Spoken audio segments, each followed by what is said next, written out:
Welcome, beloveds, to a spiritual remedy where we provide spiritual tools and loving support for your personal transformation. I'm Sunshine Daye, and today we're diving into a crucial topic that was posed by one of our supporting members at Vida Spiritual Learning Center. She wants to know how to handle sobriety, spirituality, and codependence. So here we have it, a path to healing and well-being. Now, I want to start off by letting you know that sobriety is more than just abstinence from drugs and alcohol. It's actually a journey towards emotional, mental, and spiritual well-being. And for many of us, the path to sobriety is usually thwarted by codependency. And what is codependency? Well, it is a behavioral pattern that fosters unhealthy relationships and emotional reliance and dependence upon others. Now, codependency often develops as a coping mechanism, particularly in individuals who struggled with addiction and may have been raised in dysfunctional environments. Now, fortunately for us, spiritual practices can be a powerful tool in reinforcing sobriety and breaking the cycles of codependency and enhancing our overall well-being. Now, the links between sobriety and codependency are this. They often go hand in hand, and many individuals, they find that they have heavily relied upon others for their validation, for their identity, for their emotional stability. And this can manifest in an excessive need to control. It can lead to this fear. And fear, we know, is false evidence appearing real, FEAR, right? Or face everything and recover, fear of abandonment, neglecting one's own needs in favor of what somebody else wants. These behaviors, they usually create stress and emotional turmoil, which can in turn trigger relapse or other destructive patterns like taking on new addictions, cell phone addictions, smoking, shopping, excessive sex, and unhealthy sexual contact with people. But breaking free from codependency is essential for our long-term sobriety. And when a person becomes not only self-sufficient on their emotional and spiritual life, they no longer seek fulfillment from these external sources. Now, I say self-sufficient, and I say self-sufficient with a small s for self, and I say self-sufficient with a capital S for self. Now, what do I mean by capital S and small s? Well, the small s is me, myself, and I. The capital self-sufficiency is when I recognize that right where I am, there's a power and a presence and a life that is living in, through, and as me. And just as important, and sometimes even more important than that, I am living and having my being in my higher power. And so self-sufficiency, meaning the higher power sufficiency, when I become higher powered, then I no longer seek fulfillment. I no longer seek external forces for my esteem. And I begin to develop this inner strength, this resiliency, this self-love, this esteem, and the qualities that sustain sobriety and that foster healthy relationships. So, how do you know if you're codependent? Well, you might be codependent if you feel responsible for other people's emotions and well-being. Did that hit home for some? You might be codependent if you have a hard time saying no and setting boundaries.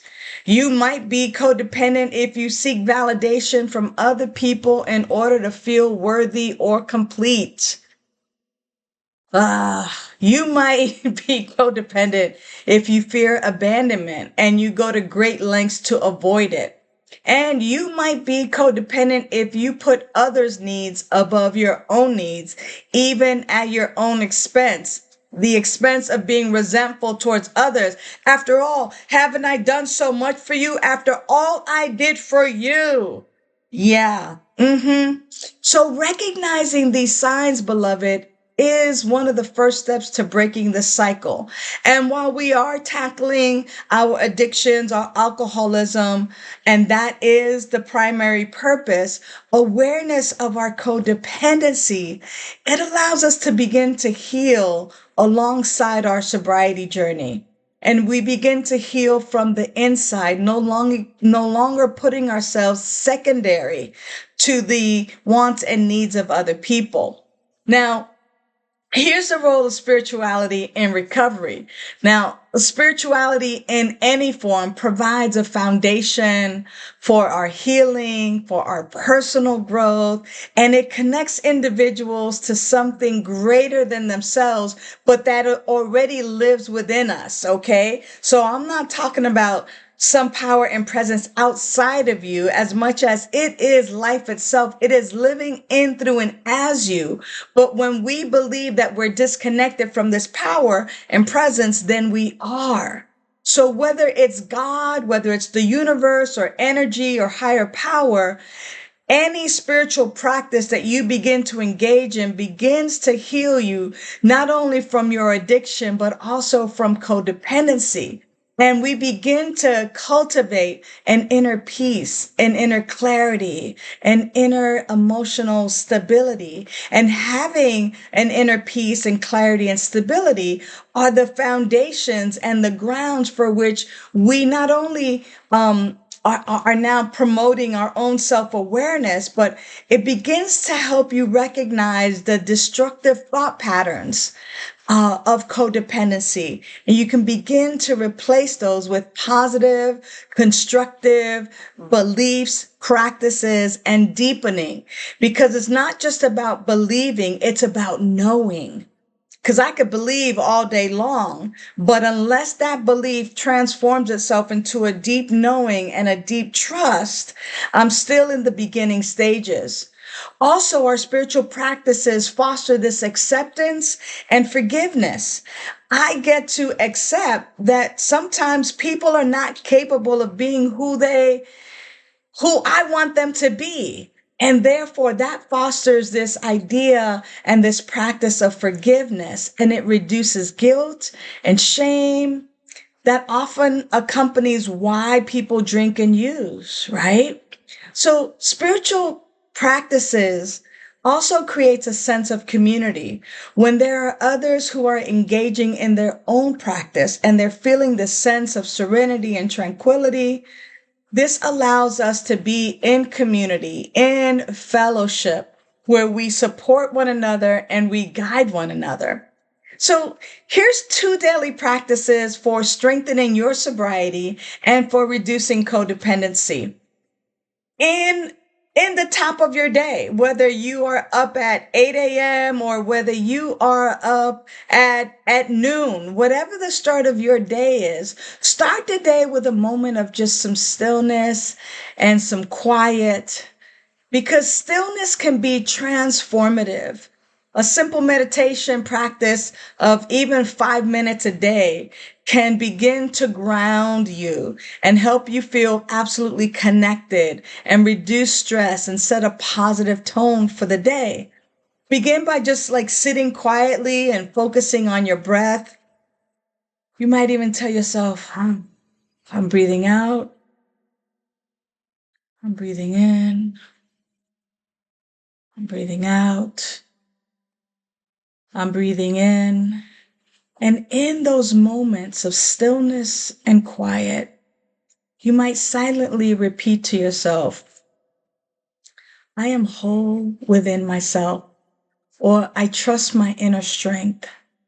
And you allow the thoughts to pass through without judgment as you simply center yourself for the day. The other thing that might help you, and that does help many, many people, though many people talk about they don't like doing it, is journaling with gratitude and self-reflection. Jotting down 5 things that you're grateful for and what causes you to be grateful for them is a great way for you to begin to process your emotions, to recognize patterns, to track your personal growth. And every evening, if you just take a few moments to write down 3 things that you're grateful for, you might ask yourself, did I honor my needs today? Or did I set healthy boundaries? Did I speak the truth? These moments of simply jotting down some gratitude and being grateful for honoring ourselves or being healthy are super, super important, especially for those of us who might have some codependent tendencies. It's so important to take care of self and be here with the self because there is power in this healing. And these tools, they provide you the opportunity to nurture your sobriety and to break free from codependency. And by developing a strong spiritual foundation, you can cultivate self-love, resilience, and a deeper sense of purpose. As I like to say, your worth is not determined by what you do for others, but how you love yourself. Yeah, let me say that again. Your worth is not determined by what you do for others, but how you love yourself. Because true healing begins through your spiritual practices. And you can embrace a life of fulfillment, balance, and joy by engaging in your spiritual practices, by releasing the idea of codependency and having to rely upon outside people to validate who you are. If you find that you need additional support or additional spiritual tools for your personal transformation, reach out to me. I'm here for you. This is what we do at Vida Spiritual Learning Center. We're here to continue to provide you with spiritual tools and loving support for your personal transformation. Until the next time, I trust that this has been beneficial. Bye for now.